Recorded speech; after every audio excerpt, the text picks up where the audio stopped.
নমস্কার সকলকে, Mithu's kitchen official চ্যানেলে আপনাদের সকলকে স্বাগত জানাই।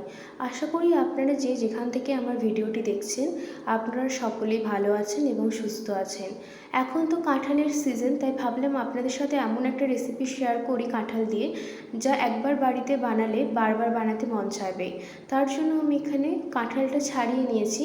কাঁঠাল থেকে কাঁঠালের কোষগুলো বার করে নেওয়ার পরে কাঁঠালের ভেতরকার যে বীজটা রয়েছে সেই বীজটা আমরা বাদ দিয়ে দেবো। এইভাবে কিন্তু প্রত্যেকটা কাঁঠাল আমি ছাড়িয়ে নিয়েছি।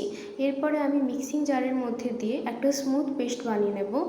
তারপর একটি পাত্রের মধ্যে আমি এখানে 1 বাটি সুজি দিয়েছি। পরিমাণটা কিন্তু খুবই ইম্পর্টেন্ট, আমি যেই পরিমাণে বানিয়েছি সেই পরিমাণগুলো আপনারা খেয়াল করবেন। 1 বাটি সুজি আমি এখানে দিয়ে দেওয়ার পরে কিন্তু একটা নারকেলের অর্ধেক নারকেল কুড়িয়ে নিয়েছি। তারপরে এর মধ্যে পরিমাণ মতো নুন দিয়ে দিয়েছি। এরপরে আমি এখানে 1 চামচ ঘিয়ের ব্যবহার করেছি। আমি এখানে চিনির বদলে মিষ্টির জন্য আখের গুড় দিয়েছি। আপনারা চাইলে চিনি দিতে পারেন, তবে আখের গুড়টা দিলে এই রেসিপির স্বাদ কিন্তু অনেকাংশে বেড়ে যায়। এরপরে আমি এর মধ্যে পেস্ট করে রাখা কাঁঠালের পেস্টটা আমি দিয়ে দেব। তারপরে আমি কিন্তু এখানে কোনো পরিমাণ জলের ব্যবহার করব না, পুরোটাই কিন্তু আমি এখানে দুধের ব্যবহার করছি। আপনারা চাইলে জল দিতে পারেন, তবে দুধটা দিলে টেস্টটা ভালো হয়। আমি কিন্তু এখানে প্রথমেই বেশি পরিমাণে দুধ দিয়ে দিইনি, 1 বাটি পরিমাণেই দুধ দিয়েছি। আপনারা যদি দুধ বা জলের যাই ব্যবহার করেন না কেন, বেশি পরিমাণে প্রথমে দিয়ে দেবেন না, অল্প অল্প করে দিয়ে ব্যাটারটা প্রথমে মিশিয়ে নেবেন, তাহলে কিন্তু ব্যাটারটা খুব পাতলা হয়ে যেতে পারে। আমি কিন্তু এখানে আর কিন্তু দুধ বা জলের ব্যবহার করিনি, সেই যে 1 বাটি দুধ দিয়েছিলাম সেটা দিয়ে কিন্তু আমি ব্যাটারটা ভালো মতো মিশিয়ে নিয়েছি। এরপরে এটা যেহেতু আমি কলা পাতার মধ্যে ভাপাবো, তার জন্য কলা পাতাটা আমি ছোটো ছোটো করে কেটে আগুনের মধ্যে 2 পিঠ ভালো করে আমি সেঁকে নিচ্ছি। এতে কিন্তু কলা পাতাটা যখন ভাঁজ করা হবে তখন কলা পাতাটা ফেটে যাবে না বা ভেঙে যাবে না। 2 পিঠ ভালো করে কলা পাতাটা আমি সেঁকে নিয়েছি। প্রত্যেকটা কলা পাতায় আমি এইভাবে 2 পিঠ ভালো করে সেঁকে নেব। তারপরে কলা পাতার মধ্যে কাঁঠাল আর সুজির যে মিশ্রণটা আমরা বানিয়ে রেখেছিলাম সেই মিশ্রণটা আমরা চামচে করে 2 থেকে 3 চামচ দিয়ে দেব। এরপরে ভিডিওতে যেভাবে দেখানো হচ্ছে সেইভাবে আমরা ফোল্ড করে নেব দুটো সাইড। এইভাবে ফোল্ড করলে কিন্তু আপনারা দেখবেন সুতো বাঁধার কিন্তু কোনো প্রয়োজন হবে না, সুন্দরভাবে ফোল্ড হয়ে যাবে। যেহেতু আগুনে আমরা কলা পাতাটা সেঁকে নিয়েছিলাম, তার কারণে কিন্তু কলা পাতাটা কোনো অংশে ভেঙেও যাবে না বা ফাটল ধরবে না। এইভাবে কিন্তু আমরা ফোল্ড করে নিচ্ছি।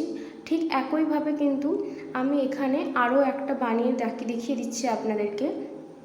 এইভাবে করে নিলে কিন্তু এই কলা পাতাটা কোনো অংশে ফাটবে না বা ছিঁড়ে যাওয়ার ভয় থাকবে না।